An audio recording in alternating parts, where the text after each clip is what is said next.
कुंद कुंद भगवान की, आचार्य गुरुवर श्री ज्ञान सागर मुनि महाराज की।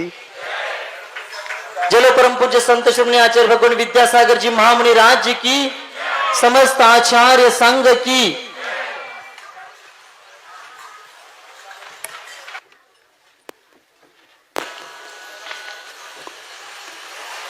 अभी तत्वार सूत्र के विषय में छठा अध्याय का संक्षेप से विवेचन आप लोगों ने सुना।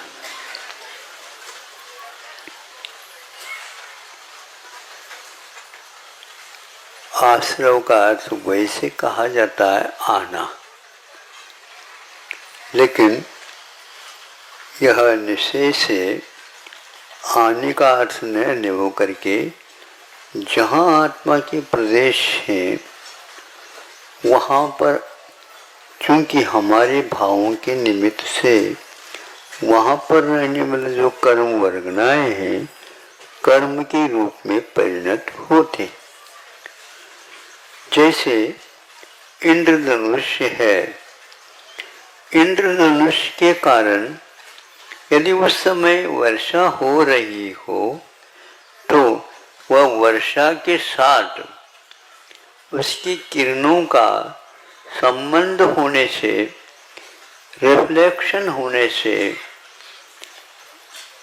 इस विपरीत दिशा में सूर्य रहता, उससे विपरीत दिशा में इंद्रधनुष का निर्माण होता है। आप परिणाम करेंगे जहाँ पर आत्मा के प्रदेश के वर्गनाएं हैं वो वर्गनाएं इस भिन्न भिन्न, जैसे रंग 7 प्रकार का हो उसी प्रकार ये भी 8 प्रकार के कर्मों के रूप में परिणत वहीं के वहीं हो जाते हैं। और वह कषाय हो तो बंद होता है, नहीं है तो वह इससे कोई चला जाता है।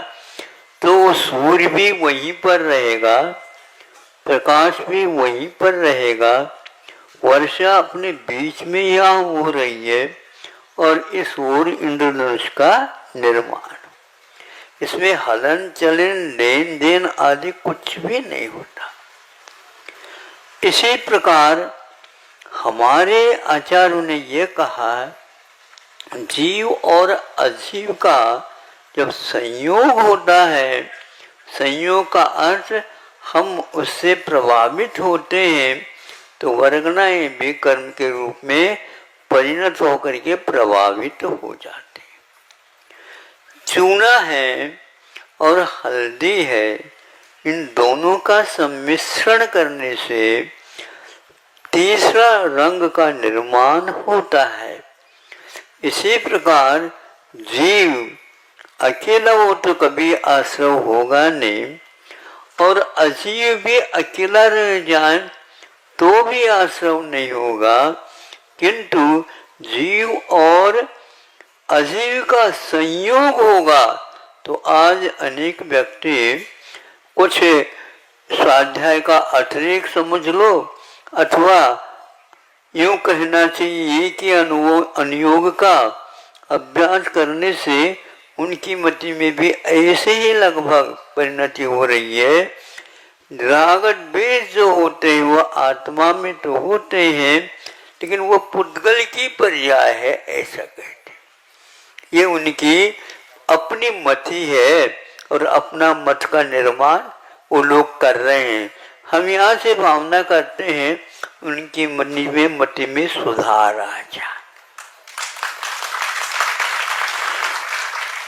राग द्वेष जो होते हैं आत्मा में तो पुद्गल में क्यों नहीं होते? निश्चय से तो यदि राग और द्वेष पुद्गल की है तो पुद्गल में ही राग द्वेष हो। औदैहिक भाव को गिनते हुए आत्मा में औदैहिक भाव होता है कर्म के उदय में। यह अवश्य है कि उदय के बिना कभी भी कर्म वर्गनाएं कर्म के रूप में परिणत नहीं होते, और आत्मा में भाव हुए बिना नूतन आश्रव और बंध का भी प्रादुर्भाव नहीं होता। इस रहस्य को समझने के लिए ही स्वाध्याय आदि करते रहना चाहिए। नहीं तो आप लोगों की दिवाली के कहलाते ना दिवाली, लेकिन दिवाला भी निकल सकता है। दिवाली और दिवाला, दिवाला हुआ दिवाली। हाँ, अब दीपक आप कैसे जलाओगे बताओ। इसीलिए उन लोगों को ये कहना है निश्चय से पुद्गल के राग द्वेष पर्याय है, तो निश्चय से मोक्ष भी पुद्गल को ही मिलना चाहिए, आत्मा को नहीं होना। अब क्योंकि राग द्वेष आपके तो है ही नहीं, पुद्गल की है, फिर आपके क्या है वही काटा में। आप लोगों को आदत पड़ गई है, दो खाते रखते हैं, एक दिखाने का हाँ? अरे मोक्ष है ही नहीं, मोक्ष है ही नहीं। हाँ, इसलिए ये ठीक नहीं है। इसको आप लोगों की भी बीमारी यदि आ गई हो कोरोना की भांति, उसकी ट्रीटमेंट कर लेना चाहिए और उससे बचने का भी उपाय कर लेना चाहिए। नहीं तो बहुत खतरनाक ये बीमारी है। 2 साल हो गए अभी भी वो जाने का नाम नहीं लेता। ये है। दूसरा यह छठे अध्याय में तो ये तो हो गया। तो चूना और हल्दी के मिश्रण होने के उपरांत न चूना कहीं गई है और न ही हल्दी कहीं भागी है, वही के वही है, वही कण संयोग के कारण ऐसा होता है।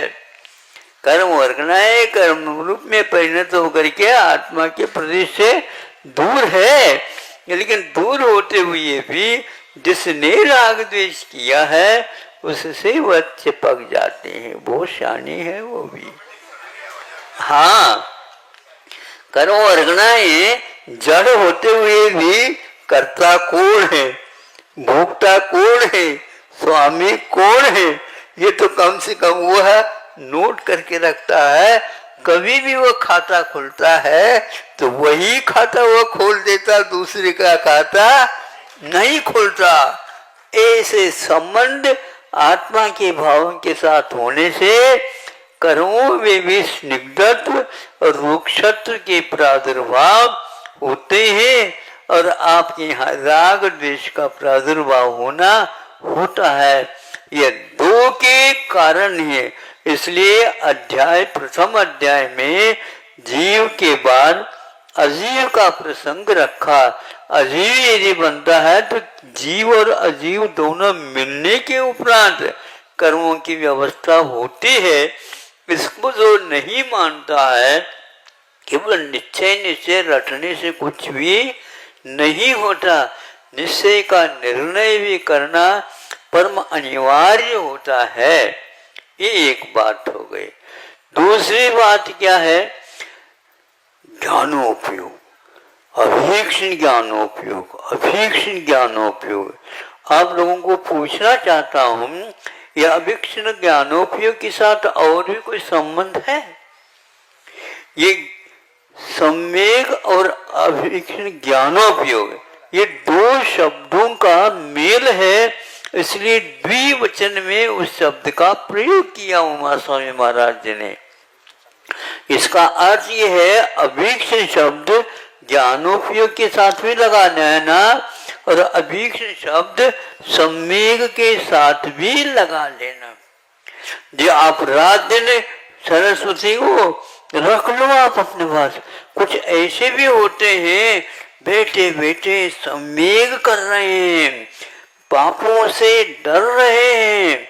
पापों से बहुत डरना भी, काय के प्रति विराग भाव रखना भी अभीक्षण ज्ञानोपयोग के समान तीर्थंकर प्रकृति के बंध के लिए कारण होता।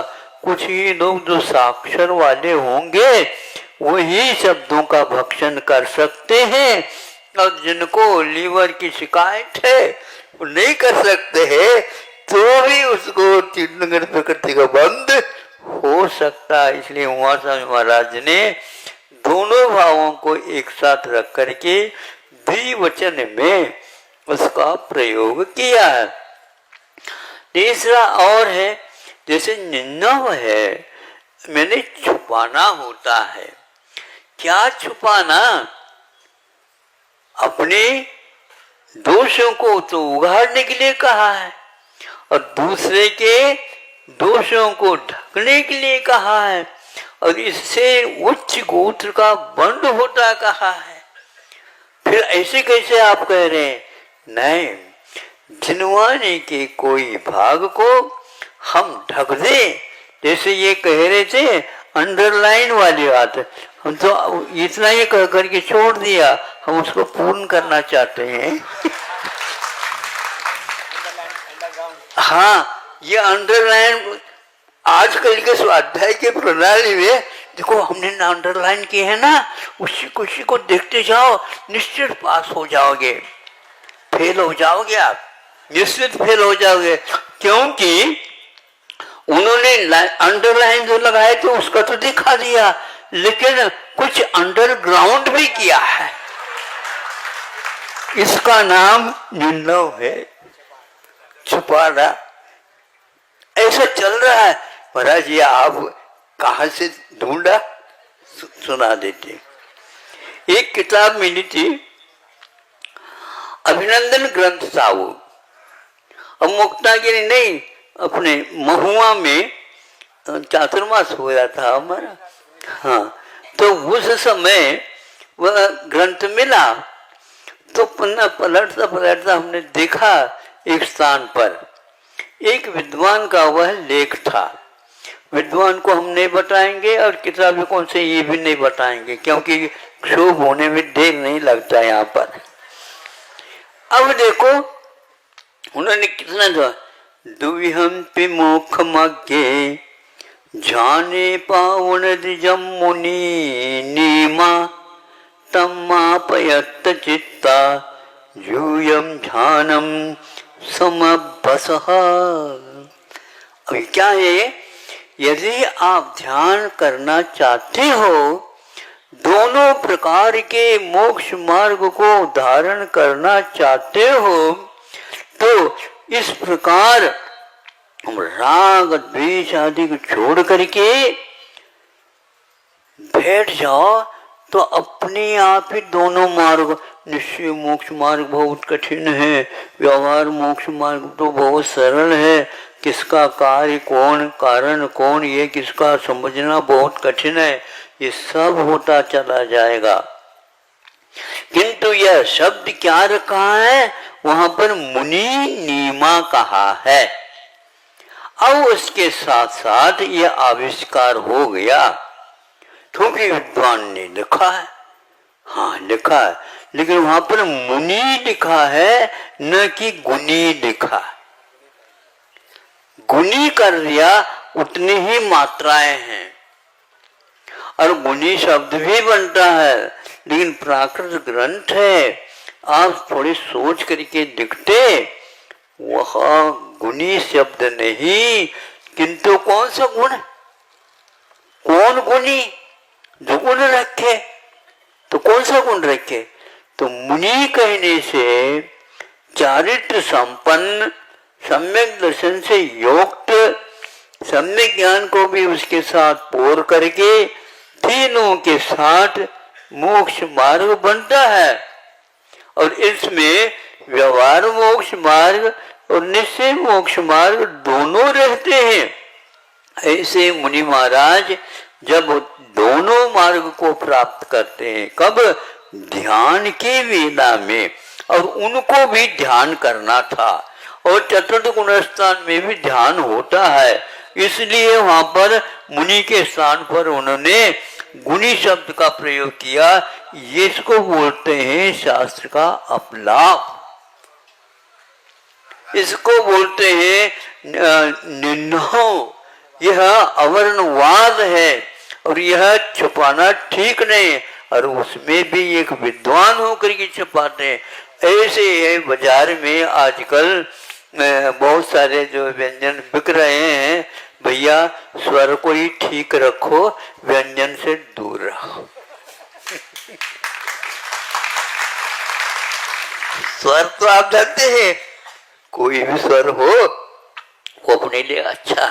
व्यंजन कभी अपने आप चल नहीं सकते, व्याकरण के अनुसार उसको चलाने के लिए स्वर का आलंबन लेना पड़ता। अब कैसे करेंगे, ये पहले से टूटा हुआ है, इसको बोलते व्यंजन व्याकरण में। और अ आ ई ये स्वर माने जाते हैं। तो क को स्वर का यदि योगदान दिया जाता है तो क ऐसा बोला जाता है। लेकिन ये बिना यत्न उच्यते तद व्यंजन, जिसके बिना व्यंजन कहा नहीं जा सकता। आज के कुछ ज्ञान संस्कृत और प्राकृत के बिना भी चला रहे हैं, इसलिए अंडरलाइन और अंडरग्राउंड की बड़ी आवश्यकता हो गई है। क्या क्या छुपाया जा रहा है, आप धीरे धीरे खोल करके देख लो तो सही शास्त्र का जब तक निर्णय नहीं होगा तब तक शास्त्र स्वाध्याय करना सार्थक नहीं हो सकता। केवल भावार्थ के माध्यम से अर्थ को अनर्थ करने से अपना भी और दूसरों का भी और उभय का भी सबका अहित होता जा रहा है। स्वाध्याय के द्वारा अहित नहीं होना चाहिए। कहें सीख गुरु करुणा धार, हमें अब किसी की आलोचना नहीं करना, किंतु लोचन तो अवश्य अच्छे रखना आवश्यक होता है। नहीं भी होता है तो उसको आप साफ तो कर ही लो, ताकि हम अच्छे स्पष्ट रूप से उसको पहचान सके। पढ़ना है तो आप लोग चश्मा लगवाते हो, लेकिन वो चश्मा यदि उसके योग्य नंबर वाला नहीं है तो उसके द्वारा आपको कोई लाभ मिलने वाला नहीं है। इसलिए कौन सा शास्त्र और कौन सा शास्त्र नहीं है, इसके लिए आचार्यों ने बहुत ही सावधानी के साथ संकेत दे करके हम लोगों को जागृत किया है। इस प्रकार यह सम्यक और अभीक्ष ज्ञानोपयोग दोनों का भी आप प्रयोग कर सकते हैं, किंतु तिर्यंच को ये तीसरी प्रकृति के भाव बनने के नहीं हो सकते, मनुष्य को ही होते हैं। और उसमें भी एक प्रकार से जो देव हैं उनको नहीं हो सकता, और भुवनात्रिक में भी ये नहीं हो सकता, और स्त्रियों को भी यह नहीं होता। किंतु और अविरत सम्मिलित से अकेला भी हो तो उसको भी नहीं हो सकता। इसलिए नहीं हो सकता, उसके योग्य और भी उसके साथ योग्यताएं चाहिए, तब कहीं जाकर के यह बंद होता है। तीर्थंकर प्रकृति को औदयिक भाव के रूप में गिना है, किंतु वह मांगलिक भाव के रूप में भी पूजा गया है ग्रंथों में। इसलिए औदया बंदयरा ऐसा नहीं होता, वह बंधक नहीं है, किंतु वह आपके लिए मार्ग बताने वाला एक बोर्ड है, अथवा एक मैले स्टोन, क्या बोलते हैं आप इसको, हाँ मील का पत्थर ऐसा है। उसका सदुपयोग करना सीख लो। अहिंसा परमो धर्म।